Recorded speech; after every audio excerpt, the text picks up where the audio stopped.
Di sini saya Rifki Antauki, saya akan mewawancarai seorang mahasiswa di Polban mengenai fasilitas dan gedung-gedung di Polban. Baik, perkenalkan nama saya Rifki Antauki dari 1A TPJJ. Halo, nama saya Agiel Ramadan dari 1B TPJJ. Oke, untuk pertanyaan yang pertama, menurut Anda bagaimana kondisi gedung-gedung di depan Polban pada saat ini? Apakah terlihat bagus dan terawat? Untuk beberapa gedung mungkin ada yang tampak terawat ya. Tapi kalau misalnya kita melihat lebih detail, seperti misalnya di gedung A ini, Ya. kita perhatikan baik-baik. Ada beberapa bagian dari gedung yang catnya mengelupas. Ya. Lalu ada yang ditumbuhi oleh tanaman-tanaman. Begitu. Betul. Baik, untuk pertanyaan selanjutnya, menurut Anda apakah Anda nyaman menggunakan fasilitas yang ada di Polban? Kita bicara soal fasilitas, mungkin saya ambil saja di gedung A karena sebelah ya. Di gedung A ada 2 fasilitas yang umumnya digunakan oleh mahasiswa. Yang pertama fasilitas toilet, lalu yang kedua wifi. Kita juga bisa menambahkan fasilitas kelas ya. Tapi ya udah aku bahas tiga-tiganya. Yang pertama masalah toilet. Untuk toilet pria sendiri ada kekurangan yang cukup krusial. Apa itu? Dimana di toilet bagian kiri, di bagian atasnya itu plafonnya tidak ada kan. Terus plumbing pipa-pipanya itu kelihatannya agak bocor. Jadi saat kita sedang buang air besar, terutama di pagi hari, kadang air netes-netes. Jadi kan takut ya. Merasa terganggu. Iya, sangat merasa terganggu. Itu tuh sebenarnya air apa? Takutnya teh air dari buang air besar, netes-netes. Terus masalah wifi.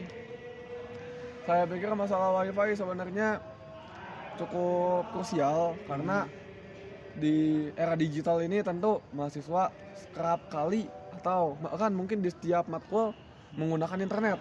Ya, betul.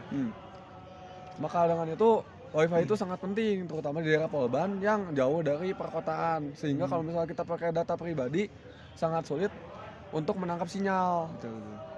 Makanya ketika kita pakai wifi, tapi masalahnya situ. Ketika kita pakai wifi, kadang wifi itu nggak bagus. Iya. Jadi misalnya kalau kita mau absen kan sekarang pakai web ya. Ya. Kita mau absen, kadang nge-lag susah. Apalagi mau e-learning, mau quiz Ya. di waktu, kan bahaya. 3 menit kalau misalnya cuma dipakai buat login kan jelek. Betul. Terus masalah berikutnya kelas. Di masalah kelas saya rasa cukup bermasalah. Terutama masalah kebersihan ya. Ya. Kolong-kolong yang seharusnya bisa kita pakai buat naruh barang, malah ada sampahnya. Oh, iya. Bayangin, syukur-syukur sama kering. Kalau nggak kertas, kalau sama basah gimana? Bekas cireng, bekas basreng, Betul ya. tidak enak gitu. Mungkin begitu dari saya. Oke. Cukup. Baik, untuk pertanyaan selanjutnya, sejauh ini apakah Anda sudah pernah melihat atau menyaksikan adanya pemeliharaan atau perawatan terhadap bangunan dan fasilitas-fasilitas di Polban? Tentu saja sudah ada ya. Tentu daerah taman-taman jelas para penjaga taman Ya, betul. sering menyapu daun-daun ya, Tugas umum, kebersihan ya. sivitas akademis yang umum ya, Ya. untuk mengurusi hal semacam itu. Petugas kebersihan di Polban juga tiap sore saya lihat menyapu dan mengepel. Tapi masalah tidak selesai karena mahasiswa dan mahasiswinya masih banyak yang membuang sampah sembarangan gitu. Ya. Terus penggunaan fasilitas publik, kalau misalnya lihat di toilet pria ya, di situ harusnya ada bekas wastafel di situ. Harusnya ada wastafel. Harusnya ada wastafel tapi tidak ada. Kurangnya nggak ada. Iya, ya, ada bekasnya di situ tapi nggak ada. Sepertinya karena seorang mahasiswa begitu. Oh iya.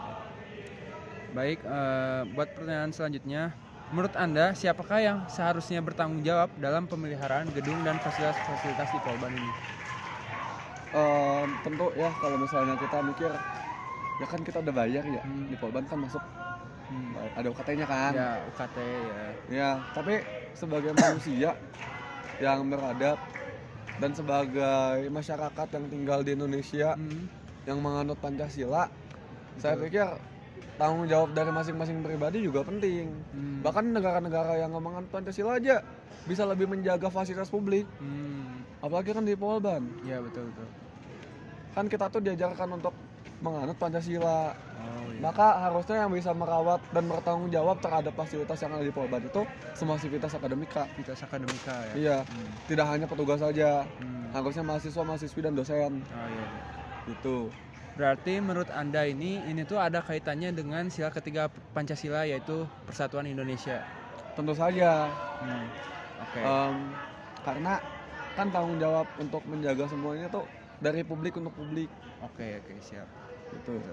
Oke, baik, untuk pertanyaan terakhir, menurut Anda bagaimana upaya untuk menyelesaikan permasalahan ini? Menurut saya cara yang dapat kita gunakan untuk menyelesaikan permasalahan ini, kalau misalnya cuma buat mengingatkan teman kayak jaga dong fasilitasnya kayaknya kurang ya. Saya pikir perlu ada sanksi tegas terhadap pengerusakan yang dilakukan. Oh iya, oke. Lalu perlu ada kesadaran dari tiap mahasiswa, mahasiswi dan dosen dalam menggunakan fasilitas yang ada di Polban. Lalu kemudian untuk bangunan-bangunan yang tidak terawat seperti mulai cat yang terkelupas, terus ada tembok yang ditumbuhi oleh tanaman. Oke. Saya pikir itu memang sebaiknya diurusi oleh para staf dari mengurus Polban.